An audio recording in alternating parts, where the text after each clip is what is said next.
sukat ko dahil. Pinayagan naman niya akong sukat para makita ko.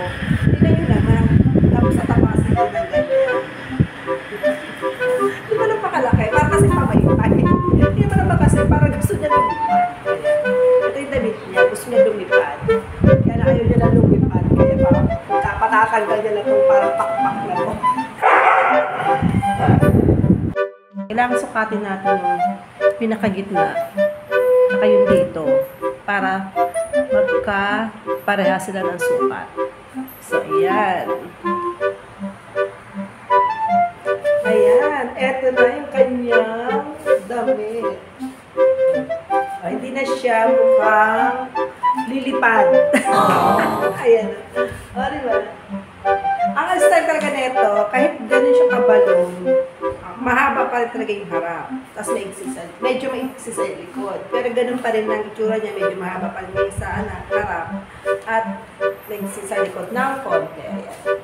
O, diba? Yan na siya. Tapos bumawi ako. Eto, meron na siya lagayan ng bulsa, talaga ng cellphone. Pwede na siya makipag-chismisan. Sabi ko naman maganda yung dalawa. Kaya lang, baka di walang pantay. Kaya isa lang. Diba? Please take. Ayan. Pwede siya ko. Tataya siya doon sa may kanto. Di ba pampaswerte? Ayan ang aking na-repair ngayon. Bahala na siya. Mag-usap na lang kami doon sa barangay. Nako, grabe. Grabe ang repair ko dito sa damit na to. Sobra. Ayan. Ano ba? Mag-aag na siya. Mabigat ang kasi siya. Ayan. Ay, ito sakit. Parang ako.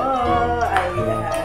Sa mga gusto pa magtiwala, dyan magtiwala lang kayo sa akin kahit alanganin kayo. Ito po si Inday, ang inyong lingkod. Thank you!